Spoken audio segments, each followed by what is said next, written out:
Lissez vos impressions 3D avec des vapeurs d'acétone. En fin de vidéo, vous allez passer de ça à ça. Bonjour, c'est Théo de la Nouvelle École et bienvenue dans cette nouvelle vidéo. Vous le savez, si vous souhaitez obtenir des belles impressions 3D bien lisses, c'est évidemment capital de savoir gérer correctement son imprimante 3D et son slicer, notamment en paramétrant des couches d'impression les plus fines possibles, potentiellement même changer de bus d'impression, mais malheureusement c'est pas toujours suffisant pour avoir des impressions 3D bien lisses et brillantes. Que ça soit parce que vous avez besoin d'une pièce esthétique ou fonctionnelle. Dans une précédente vidéo, on a abordé les 8 techniques de lissage possibles, et là on va vous présenter donc en détail comment lisser avec de l'acétone. Si vous êtes ok avec tout ça, je vous propose d'attaquer dès maintenant. Partie 1, sécurité. Avant d'attaquer donc le dur des opérations, c'est important de rappeler que l'acétone c'est un produit chimique. Faut donc le manipuler avec soin et surtout faire bien attention aux vapeurs d'acétone, qui sont évidemment toxiques et inflammables. Donc évitez de vous griller une clope au-dessus de votre bain d'acétone. Non, plus sérieusement, soyez dans un espace qui est ventilé, sans objets inflammables autour de vous, et utilisez évidemment un équipement de protection. Donc le b.a.-ba c'est des gants latex, des lunettes et si possible un masque. Et si jamais vous êtes en contact avec de l'acétone, lavez abondamment à l'eau. Partie 2, le lissage. Bon, le processus de lissage, vous verrez, il est assez simple. Avant de commencer avec l'acétone, on a décidé au préalable de poncer un minimum la pièce.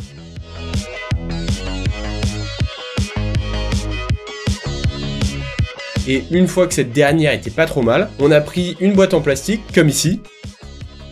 Ensuite, on a versé de l'acétone au fond de la boîte.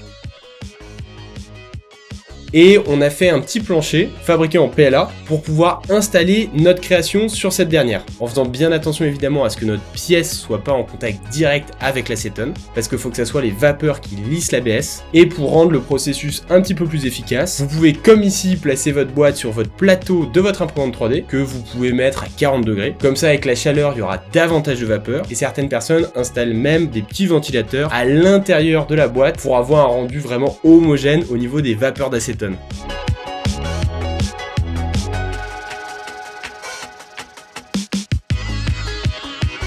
Je vous invite vraiment durant cette opération à surveiller votre pièce parce que le lissage peut s'effectuer potentiellement très rapidement.